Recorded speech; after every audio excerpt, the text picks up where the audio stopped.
Quando si decide di affrontare i mercati finanziari, di investire il proprio denaro, bisogna essere consapevoli del fatto che tale denaro è a rischio e non si può evitare il rischio. Ci sono numerose strategie di portafoglio, ci sono numerose modalità che tentano di attenuare tali rischi, ma come adesso mostrerò, non esiste alcuna possibilità di eliminare del tutto il rischio di perdita. Ma dirò di più, i migliori investitori sono diventati dei grandi investitori appunto attraverso la comprensione dei loro errori, ma gli errori in ambito finanziario equivalgono alla perdita di denaro, quindi è un qualcosa da cui non si può prescindere. Supponiamo di voler investire sugli indici, che sono da sempre quanto di più sicuro possa esistere, sicuro tra virgolette, perché se guardiamo ad esempio l'indice italiano e supponiamo di aver investito nell'indice italiano nel 2007, ecco che vediamo che dai 43.000 punti raggiunti nel 2007 ancora oggi staremmo sotto, ancora non abbiamo ripreso il nostro denaro. Quindi e questo è l'indice che appunto è l'indice della borsa italiana. Solamente l'indice americano, come possiamo vedere, è sempre cresciuto, anche se ci sono state delle annate di mercato ribassista, ma diciamo nel corso degli anni è sempre cresciuto. Se invece vogliamo avere l'illusione di proteggere i nostri risparmi, magari allocandoli su un asset che da sempre è considerato un bene rifugio come l'oro, guardando il grafico dell'oro ci rendiamo conto che dal 2011 al 2020 avremmo perso soldi anche lì.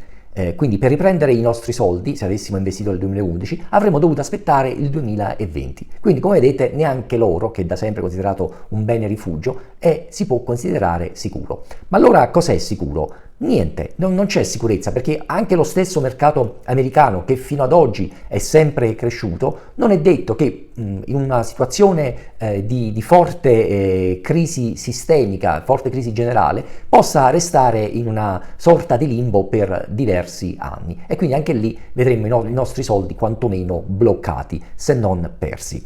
Del resto, grandi investitori che adesso vi farò ascoltare sostengono appunto l'imprescindibilità degli errori nel campo degli investimenti. Vi farò ascoltare prima Monish Pabrai, che ci ricorderà su quanto sia del tutto naturale sbagliarsi quando si investe, tant'è che John Templeton lo ripeteva che ogni investitore sbaglia almeno una volta su tre.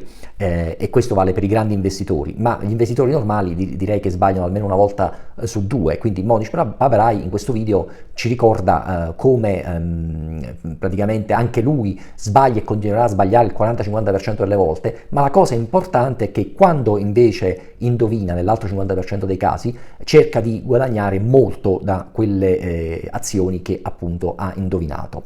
E l'altro video che vi faccio guardare subito dopo si riferisce a un altro grande investitore, Peter Lynch, il quale sempre con un linguaggio molto ironico e molto efficace ci ricorda tutte le volte che nel corso di un secolo il mercato è crollato e come lui praticamente nella sua esperienza personale non si sia lasciato prendere dal panico, ma abbia reagito nella maniera giusta con la consapevolezza a tali crolli di mercato. Quindi io vi ringrazio per l'attenzione, vi invito a lasciare un like se vi interessa il video e vi lascio ai due brevi filmati di Monish Pabrai e Peter Lynch.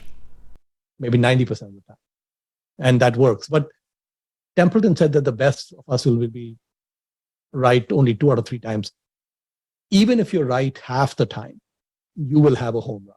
So because we are trying to look into the future of businesses, and because capitalism is very competitive and brutal, it is not easy to have a viewpoint on a company 10 years from now and have that viewpoint be accurate. That's just, it's a difficult game. But if you make 10 bets, carefully considering first the good businesses and, filtering through all of that, not paying too much for them and all of that, and 5 of them don't work. Now, if they don't work, doesn't mean they're going to zero. They may flatline or they may go down 20% or something. They're not all going to zero. But even if they all went to zero, if you look at the Rakesh example, it doesn't matter as long as you were patient on the right one. So it is not possible. It's like a law of physics. It's not possible that you would have a lifetime of investing without mistakes. It didn't happen to Warren Buffett, who is also known as God. And so it's not going to happen to us mere mortals. But so I think that the error rate is baked in. If I go back and look at, every stock investment I made, I'd say probably 40, 50% have not worked. And I think even in the future, maybe 40, 50% won't work. And that's just because the Templeton law is like a law of physics. It's just the way it is. And we don't need it. We don't need them all to work. You'll still have a very good life with a 50, 60% batting average. 85. The stock market went up a grand total of 1,000 points, but it was down 800 on Mondays. So it was therefore up 1,800 on non-Mondays. It wasn't an accident. The stock market went down. October the 19th, 87 was a Monday. People over the weekend become economists and portfolio strategists. So I don't worry about that. I know we've had 96 years, a century, and the market's fallen 53 times. We've had 53 declines of 10% or more. So 53 declines in 96 years. Once every 2 years, we have a 10% decline. Of the 53 declines, 15 have been 25% more. So 15 in 96 years, about once every 6 years, the market falls 25% more. That's what we call a bear market, you know that. And it's going to happen. I don't care when it's going to happen. I would love to know. Obviously, it would be very useful to know when it's going to happen. It doesn't make a difference to me. Corporate profits will be a lot higher 8 years from now, a lot higher 16 years from now, a lot higher 30 years from now. That's what I deal with.